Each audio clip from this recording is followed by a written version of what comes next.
நம் தேவனாகிய இயேசு கிறிஸ்துவினால் உங்களுக்கு கிருபையும் சமாதானமும் சந்தோஷமும் உண்டாவதாக.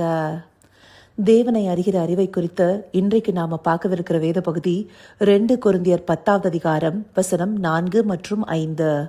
2 Corinthians chapter 10 verse 4 and 5. எங்களுடைய போராயுதங்கள் மாம்சத்துக்கேற்றவைகளாய் இராமல் அரண்களை நிர்மூலமாக்குவதற்கு தேவபலமுள்ளவைகளாய் இருக்கிறது. அவைகளால் நாங்கள் தர்க்கங்களையும் தேவனை அறிகிற அறிவுக்கு விரோதமாய் எழும்புகிற எல்லா மேட்டுமையையும் நிர்மூலமாக்கி எந்த எண்ணத்தையும் கிறிஸ்துவுக்கு கீழ்ப்படிய சிறைப்படுத்துகிறவர்களாய் இருக்கிறோம். இந்த வார்த்தைகளை பவுலடியார் கொரிந்து சபைக்கு எழுதின காரணம், அந்த சபையினருக்கு ஒரு சில உபதேசிகள் அவர்களை மாம்சத்தின்படி நடக்கிறவர்களாக இருக்கிறாங்கன்னு சொல்லி குற்றப்படுத்தினதுனால. இதை நாம இதே அதிகாரம் 2வது வசனத்துல இருந்து பார்க்கும்போது தெளிவா புரியும். அந்தபடியான சிந்தை அந்த சபையினருக்கு எழும்பக்கூடாதுங்கிறதுக்காக பவுலடியார் இங்க சில விளக்கங்களை கொடுக்கிறாரு. அதை முக்கியமா 3வது வசனத்துல பார்க்கும்போது, நாங்க மாம்சத்தின்படி நடக்கிறவர்களாக இருந்தாலும் மாம்சத்தின்படி போர் செய்கிறவர்கள் அல்லன்னு குறிப்பிட்டிருக்காரு.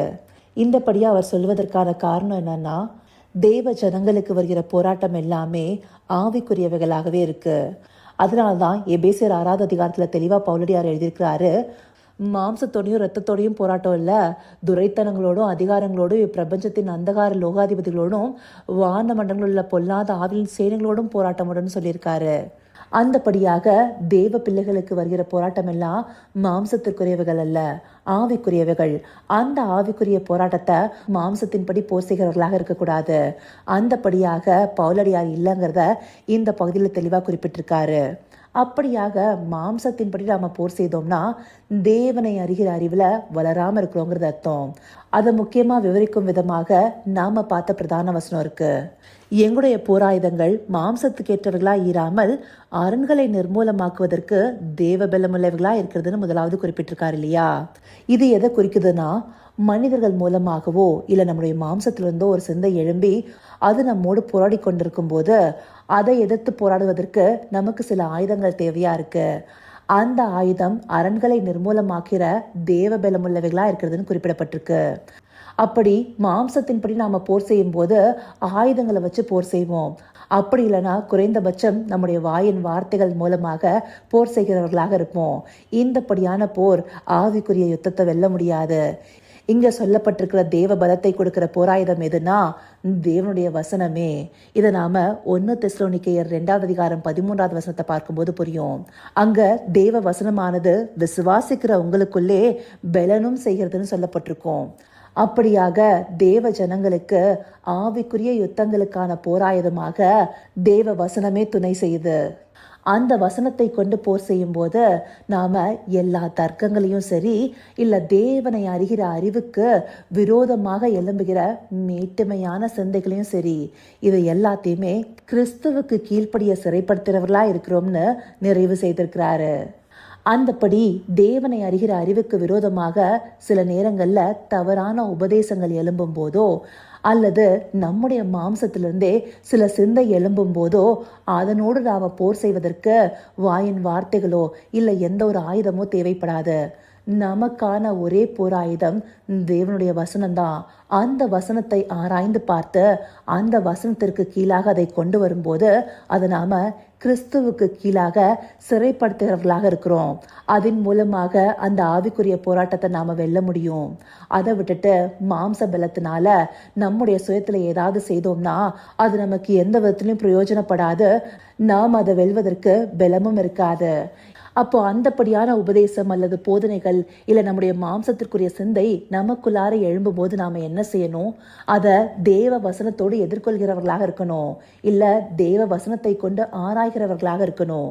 இதற்கு சிறந்த உதாரணமா பெரேயா பட்டணத்தார் இருந்திருக்கிறாங்க. அப்போஸ்தலர் 17வது அதிகாரம் 11வது வசனத்துல அந்த பட்டணத்தார் மனோவாஞ்சியா வசனத்தை ஏற்றுக்கொண்டு காரியங்கள் இப்படி இருக்கிறதோன்னு சொல்லி தினந்தோறும் வேத வாக்கியங்களை ஆராய்ந்து பார்க்கறதுனால நற்குணசாலிகளாக இருந்தாங்கன்னு சொல்லி குறிப்பிடப்பட்டிருக்கு. இந்தபடியா வேத வசனங்களை ஆராய்ந்து பார்ப்பதன் மூலமாக நாம காரியம் எப்படியாக இருக்கிறதான்னு அறிந்து கொள்ள முடியும். இல்ல கிறிஸ்துவுடைய வசனத்திற்கு ஏற்ப இந்த சிந்தை இருக்கா, அதை நாம ஏற்றுக்கொள்ளுமா இல்லைங்கிறத புரிந்து கொள்ள முடியும். இப்படியாக நம்ம இடத்துல வருகிற கள்ள போதனைகளையும் உபதேசங்களையும் நாம வேத வசனத்தை கொண்டு ஆராய்ந்து பார்க்கும்போது அது நமக்கு தாக்கத்தை உண்டு பண்ணாதபடி தப்புவித்து கொள்ள முடியும். அது இல்லாம மாம்சத்தின் பிரகாரமா பிசாசு சில நேரங்கள்ல நமக்குள்ளார சில சிந்தைகளை விதைப்பான். அது பயமோ இல்ல சந்தேகமோ இல்ல தேவையில்லாத காரியங்களாக இருக்கலாம். அப்படியாக இருக்கும் போதும் நமக்கு எழும்புகிற அந்த சிந்தைய தேவ வசனத்தோடு நாம் ஆராய்ந்து பார்ப்பவர்களாக இருக்கணும். அதற்கு தேவ ஆவியானவர் தாமே நமக்கு துணை செய்வாரு. இதற்கு சிறந்த உதாரணமாக ஆண்டவராகிய இயேசு கிறிஸ்துவே இருந்திருக்கிறாரு. அவர் பரிசுத்த ஆவியானவரை பெற்றுக்கொண்டு 40 நாள் உபவாசிச்சார் இல்லையா? அப்போ ஆவியானவரால் வனாந்திரத்துக்கு கொண்டு போய் விடப்பட்ட போது பிசாசானவன் அவரை சோதிக்கும்படியாக பல கேள்விகளை எழுப்புறான். அப்படியாக எழுப்பின கேள்விகளை ஆண்டவராகிய இயேசு கிறிஸ்துவே வசனத்தை கொண்டே எதிர்கொண்டார் இல்லையா? அப்படியாக வசனமே தேவ பலமுள்ளவைகளாக நாம தேவனை அறிகிற அறிவுக்கு விரோதமாக எழும்புகிற மேட்டுமைகளை தகர்த்து போடுகிற போராயுதமாக இருக்கு. அப்படி வேத வாக்கியங்களை சரியாக பற்றி கொள்ளும் போது தேவனை அறிகிற அறிவுக்கு விரோதமாக எழும்புகிற எல்லா சிந்தைகளையும் நாம தகர்த்து போட முடியும். அந்தபடியாக வேத வாக்கியங்களை தினந்தோறும் ஆராய்ந்து பார்க்கிற பிரேயா பட்டணத்தாரை போல நாமும் இருந்து நற்குணசாலிகளாக இருக்கணுங்கிறதுக்காகவே இந்த பகுதிகள் நமக்கு காண்பிக்கப்பட்டிருக்கு. இதை உணர்வுள்ள இருதயத்தோடு பார்த்து தேவனை அறிகிற அறிவுக்கு விரோதமாய் எழும்புகிற எல்லா சிந்தையையும் தேவ வசனம் என்னும் பட்டயத்தை கொண்டு போர் செய்து கிறிஸ்துவுக்கு கீழ்ப்படிய சிறைப்படுத்துகிறவர்களாய் இருக்க அவரை நோக்கி பார்ப்போமா? கர்த்தாவே, தேவாதி தேவனே, உமக்கே இந்த வேலையில நன்றி செலுத்துகிறோம் ராஜா. அப்பா, எங்களுடைய போராட்டம் எல்லாம் ஆவிக்குரியவைகளாக இருக்கிறதுங்கிறத அறிந்து கொண்டு தேவ வசனமாகிய பட்டயத்தை எடுத்து உம்மை அறிகிற அறிவுக்கு விரோதமாய் எழும்புகிற எல்லா சிந்தையும் நிர்மூலமாக்க தேவரீர் எங்களுக்கு கற்றுக் கொடுத்திருக்கீங்கப்பா. அந்தபடியாக எங்களுக்கு வருகிற எல்லா போராட்டத்தையும் உம்முடைய வசனத்தை கொண்டு ஆராய்ந்து அறிந்து உமக்கு கீழ்ப்படிய சிறைப்படுத்துகிறவர்களா இருக்க தேவரீர் எங்களை நடத்தியறலுங்கப்பா. ஆம் ராஜா, அப்படியாய் ஒவ்வொரு நாளும் தேவ வசனத்தை ஆராய்ந்து பார்த்து நற்குணசாலிகளாக இருக்க தேவரீர் எங்களை நடத்தி அருளுங்க. அப்படியே நீங்க அருளி செய்ய போகிற கிருபைக்காய் நன்றி. சகலவித துதி மகிமை கனம் யாவும் ஒருவருக்கே செலுத்துகிறோம். இயேசு கிறிஸ்துவின் மூலமாய் வேண்டிக் கொள்கிறேன் பிதாவே. ஆமேன், ஆமேன்.